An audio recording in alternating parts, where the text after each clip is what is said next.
네, 안녕하세요. 테슬라 투자로 은퇴하기 아트란TV입니다. 네, 지금 현재 촬영일은 11월 6일 월요일이래요.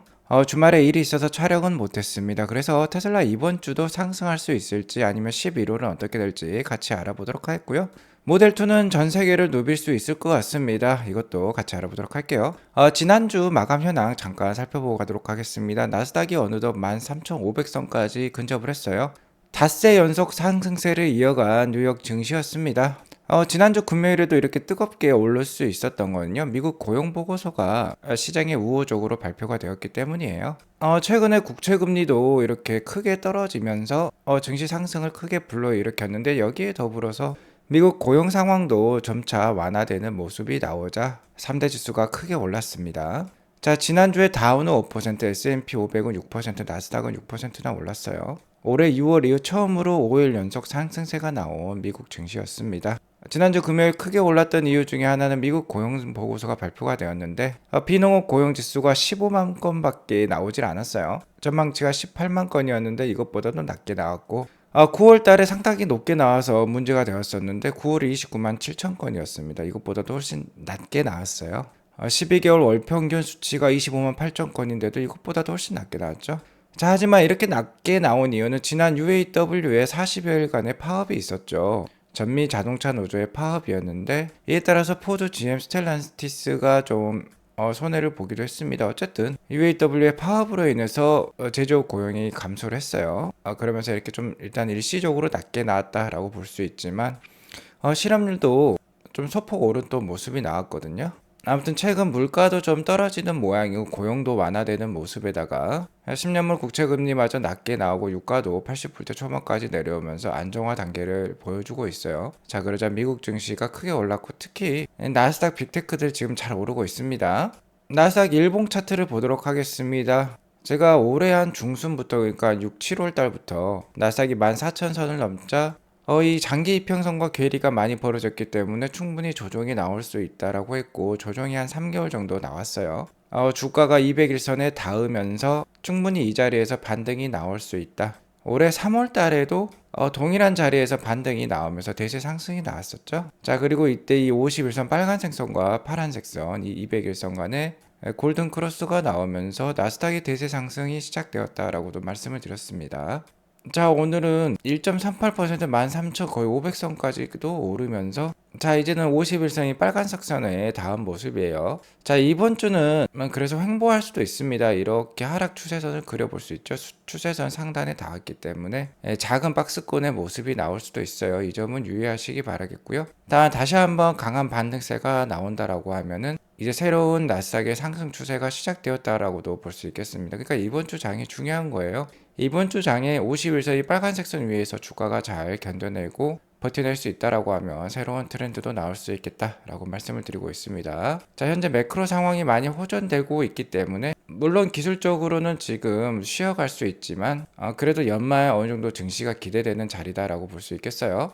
최근 유가가 떨어지면서 에너지 주식은 저번 주 금요일에 좋지 않았지만 고용 지표가 낮게 나오면서 완화되는 수준이 나오면서 전반적으로 대부분의 주식들이 상승하는 모습을 보여주었고요. 최근 10년물 국채 금리가 크게 빠지면서 지금 이쪽 나스닥 성장주들 아주 잘 오르고 있습니다. 다만 애플이 지난주에 실적을 발표했지만 매출액 증가가 시원치 않았죠. 전년 동기 대비 오히려 1% 빠지는 모습이 나왔습니다. 매출액이 그러니까 성장률이 좀 떨어지는 모습이 나오면서 애플은 비교적 다른 성장주들, 다른 기술주에 비해 좀 약한 모습이 나오고 있어요. 자, 그리고 이번 11월 달 증시 캘린더 알려드리도록 하겠습니다. 저번 주 금요일날 미국 고용보고서가 발표가 되었어요. 비농업 고용 지수가 15만 건밖에 나오지 않았습니다. 자, 이러한 분위기가 이번 주에도 유지가 된다라고 하면 이번 주도 꽤 괜찮은 미국 증시 모습이 나오지 않을까 예상해 볼 수 있겠습니다. 일단 이번 주는 그렇게 굵직굵직한 매크로 이슈는 없지만 수요일에 뭐 디즈니라든지 이런 기업들의 또 실적 발표가 있어요. 그리고 중국의 CPI, PPI 지수 발표가 이번 주 목요일에 있는데 이러한 것들을 좀 눈여겨볼 필요가 있는 주라고 볼 수 있겠고요. 중요한 건 다음 주 14일에 있을 미국 CPI 지수, 그리고 11월 21일에 있을 엔비디아 실적 발표, 11월 23일은 미국 휴장이고요. 11월 말일에 미국 PCE 지수 발표가 있겠다. 이런 것들 나오면 같이 알려드리도록 하겠습니다. 자, 아무튼 미국 고용 지표가 완화되는 모습이 나오면서요. 12월 13일에 올해 마지막 FOMC 회의가 있습니다. 금리 동결 가능성이 오히려 훨씬 더 올라갔어요. 기존에 80%였는데 95%를 지금 넘는 상황입니다. 자, 그러면 연내 금리 동결 가능성이 상당히 높고요. 연내 금리가 동결된다라고 하면은 정말 이제 금리 인상 가능성이 많이 줄어들었다라고 볼 수 있겠어요. 현재 CME 페드워치에 따르면 향후 3개월 동안 금리가 인상될 수 있는 가능성이 기껏해야 한 8% 정도밖에 안 됩니다. 시장에서는 이미 현재 5.5%대의 기준금리가 이번 금리 인상 사이클의 마지막 사이클로 지금 생각을 하고 있는 거예요. 자, 그리고 금리 인하는 내년 5월부터도 될 수 있다라고 지금 시장은 판단을 하고 있습니다. 매크로 상황이 훨씬 더 호전이 되는 모습이 나오고 있어요. 계속해서 물가와 미국 고용 상황이 조금씩 완화되는 모습이 나온다라고 하면은 굳이 금리를 올릴 필요는 없을 것입니다. 이렇게 되면 테슬라와 같은 성장주에 있어서 좋은 상승 기회가 뭐 내년에 특히 내년 하반기에 나올 가능성이 높아 보이기도 합니다. 자, 그러니까 현재 뭐 테슬라와 같은 성장주들이 약한 주가 흐름이 나온다라고 하면 꾹 참고요. 차분히 모아가는 그런 투자가 유효할 것으로 판단이 들어요. 테슬라는 저번 주 금요일 0.66% 상승한 219.96불로 마감을 했습니다. FT에서도 좀 올라서 220불을 찍었어요. 지금 보시는 차트는 테슬라의 주봉 차트인데, 자, 하단에, 그러니까 볼린저 밴드 하단을 닫고 지금 반등세가 나오고 있고, 슬로우 스토캐스틱을 봤을 때 지금 아직도 주봉상으로는 과매도 구간입니다. 자, 그래서 아직도 뭐 투자는 유효하다라고 판단을 하고 있어요. 단기적으로 급반등세가 계속 나온다라고 하면은 약 한 250불대까지의 반등, 그리고 내년 초까지 뭐 산타랠리가 이어간다라고 하면 290불대도 한번 생각해 볼 수 있는 자리다라고도 볼 수 있겠습니다. 일단 매크로 상황이 많이 호전이 되는 모습이 최근에 나오고 있고요. 바야흐로 11월 30일에는 테슬라 사이버트럭 인도식이 있죠. 뭐 거의 4년 가까이 기다려온 그런 모델이기 때문에 충분히 그 모델에 대한 기대감으로 11월 달 주가 괜찮을 수도 있겠습니다. 다만 이번 반등세에서, 특히 나스닥 반등세에서 한 가지 안타까운 건 애플의 성장이 좀 떨어지는 모습이 나오고 있다는 건데요. 물론 내년에 비전 프로라는 새로운 디바이스를 출시할 예정에 있는 애플이에요. 얼마나 새로운 성장 모멘텀을 제공할지는 저 역시 알 수 없는 상황입니다만, 중요한 건 이 레버뉴 매출이 전년 동기 대비 오히려 1% 빠지는 그런 모습이 나오고 있다. 성장주 중에 하나죠, 애플은. 성장을 하지 못한다라고 하면 주가는 잘 오르기 힘들다라고 볼 수 있겠습니다. 자, 이번에 실적을 발표한 기업들, 그러니까 빅테크 기업과 테슬라, 이미 이런 기업들은 특히 엔비디아 빼놓고는 지금 다 실적 발표를 했죠. 한번 3분기 실적에 특히 매출액을 한번 비교를 해보도록 할게요. 일단 S&P 500에 해당하는 기업들을 평균을 내보니까 전년 동기 대비 이번 3분기가 매출액 성장률이 한 5%대가 나왔습니다. 자, 하지만 애플은 전년 동기 대비 마이너스 1%의 역성장이 나왔어요. 애플은 미국의 대장주, S&P 500의 대장주라고 할 수 있겠죠. 근데 대장주가 오히려 지금 평균에도 미치지 못하는 성장이 나왔다라는 겁니다. AMD도 좀 딸리는 성장률이 나왔죠. 그러면서 실적 발표한 다음에 주가가 좋지 않았습니다. 자, 그리고 테슬라 역시 생각보다 좀 낮은 매출액 성장률이 나왔어요. 테슬라의 매출액 성장의 목표는 거의 50%대라고 볼 수 있겠는데 플러스 9%밖에 나오지 않았습니다. 3분기에는 라인 업그레이드, 그리고 뭐 사이버 트럭과 같은 것들을 준비를 하다 보니까 생산량이 많이 딸렸죠. 그러면서 매출액 성장률이 좀 낮게 나왔다고 볼 수 있겠습니다. 그래도 S&P 500보다는 높게 나왔고요. 이번에 페이스북과 마이크로소프트가 그래도 좀 선방하는 모습이 나왔어요. 아마존, 구글도 10%대 이상의 매출액 성장률은 지속해서 보여주고 있습니다. 자, 하지만 한 개 분기 갖고 평가할 일은 아니죠. 중요한 거는 향후 한 5년 정도가 되겠습니다. 게리 블랙이 제시한 표에 따르면요, S&P 500 매그니퍼센트 7이라고 불리어요. 애플, 마이크로소프트, 구글, 아마존, 엔비디아, 메타, 테슬라가 되겠습니다. 향후에도 가장 많이 성장할 기업들로 예상이 되는 이 빅테크 7개 기업들을 비교를 했는데요. 역시 중요한 건 이 부분입니다. 2023년부터 2028년까지 향후 5년 동안 EPS 연평균 성장률을 이렇게 제시를 해놓았어요. 여기 보시면 역시나 애플이 가장 낮습니다. 9%대 연평균 성장률이 나올 것이다 라고 보고 있고요. 테슬라가 가장 높아요. 31%예요. 자, 현재 한 개 분기로 봤을 때는 테슬라가 좀 미약한 모습이 나왔지만 향후 5년으로 봤을 때는 가장 높은 EPS 성장률이 예상이 됩니다. 그렇기 때문에 좀 더 주식을 장기로 보고 투자하실 필요가 있겠고요. 여기 주목할 점은 엔비디아가 마켓캡이 지금 1조 달러를 보여주고 있다라는 거예요.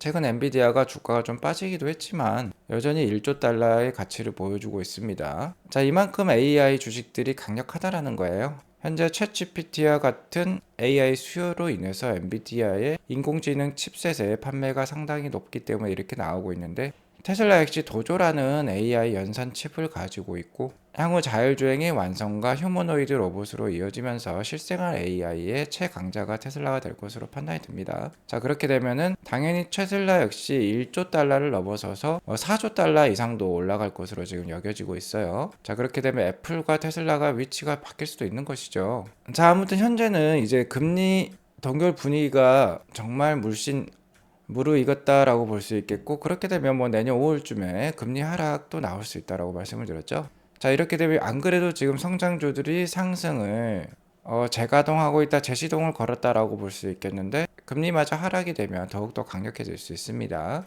자, 그러면 성장주들의 옥석 가리기가 시작이 되고 성장률이 높은 기업일수록 더 큰 주가 상승률이 나올 수 있어요. 자, 그때가 되면은 테슬라의 주가 상승률이 다른 기업에 비해서 높을 수도 있겠다. 올해는 엔비디아랑 메타의 주가 상승률이 158%, 198%로서 상당히 높았죠. 자, 하지만 금리 인하 시기가 도래를 하게 되면 테슬라의 주가 상승률이 더 클 수도 있겠다라는 거 생각해 볼 수 있겠습니다. 아무래도 EPS 성장률이 높기 때문이죠.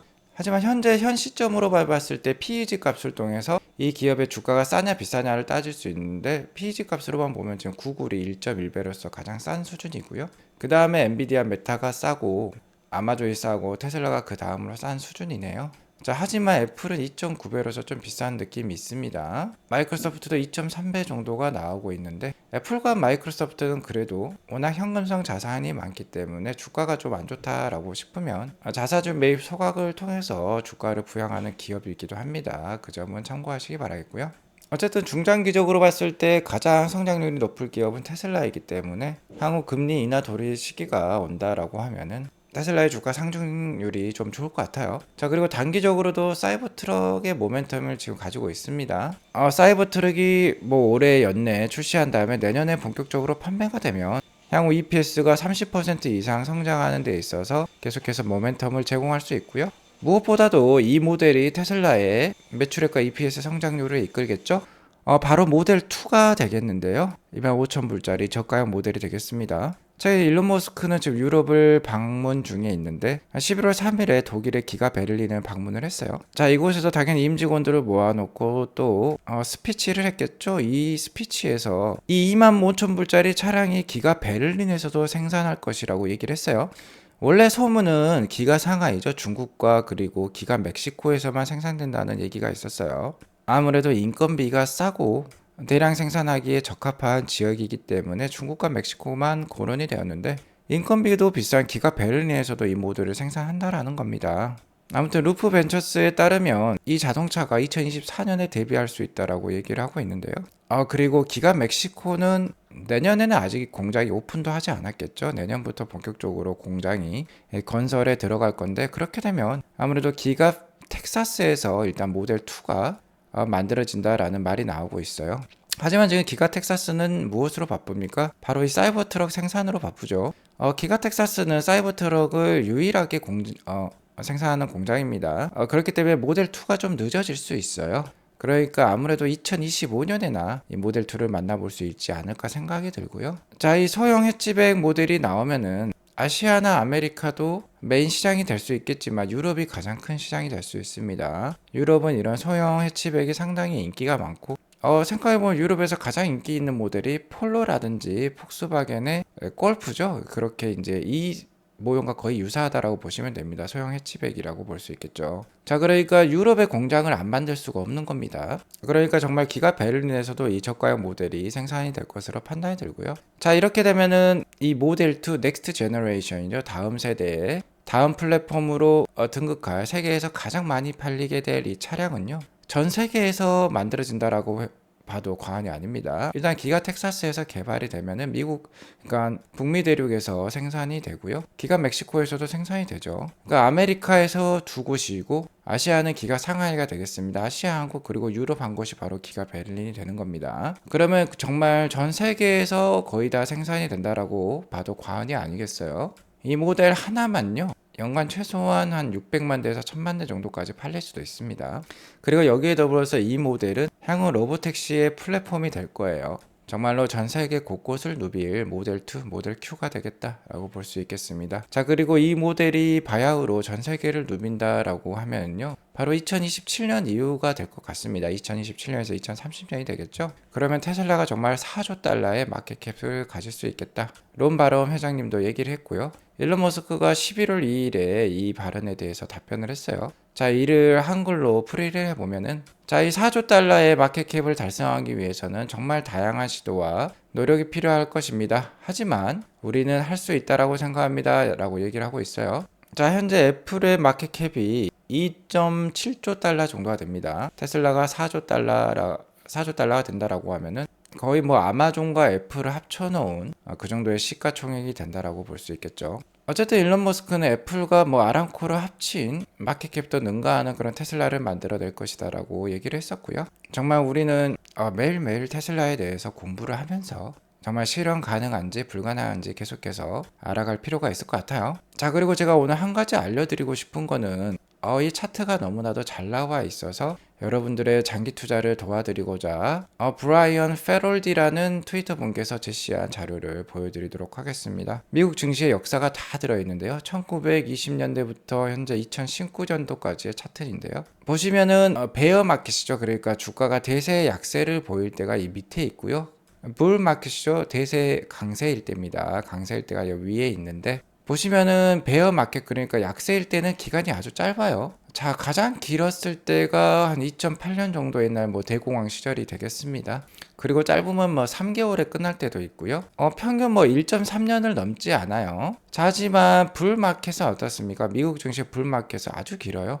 정말 많이 길 때는 14.8년이 되기도 합니다. 평균적으로 6.6년 정도 불마켓이 이어지면서 주가 상승률이 무려 339%라고 해요. 자, 그러니까 장기 투자를 하면 하락장도 겪고 이렇게 강세장도 겪을 건데요. 이렇게 하락장에서도 보유를 함으로써 이렇게 잃는 것보다 강세장을 보유함으로써 훨씬 더 많은 돈을 벌 수 있다라고 합니다. 베어마켓은 뭐 S&P 기준이겠죠. 지수 기준으로 38% 정도가 평균적으로 빠지지만 불마켓에서는 평균적으로 339%나 오르기 때문에 되도록이면 장기 투자하라는 거죠. 자, 하지만 테슬라 장기 투자는 쉽지 않습니다. 워낙 한번 빠질 때 뭐 30% 빠지는 것도 비일비재하기 때문에 많이 빠질 때는 75% 빠질 때도 있었죠. 쉽지 않습니다만 그래도 정말 이렇게 미국 증시 100년의 역사를 봤을 때 이러한 모습이 나오니까 그래도 장기 투자를 하실 필요가 있겠고요. 일단 현재 지금 보시는 차트는 테슬라의 월봉 차트입니다. 이 봉 하나가 한 달을 뜻한데 현재 반등세가 11월 초에 나오고 있죠. 최근 7월부터 10월까지 4개월 동안 테슬라가 음봉을 보여주면서 이렇게 약세를 보여주었어요. 충분히 조정 기간이 길었다라고 볼 수 있겠습니다. 테슬라는 보통 2개월에서 한 4개월 정도 조정이 있으면요, 그 다음 달, 그러니까 한 5개월째, 한 3개월째부터는 반등이 나와요.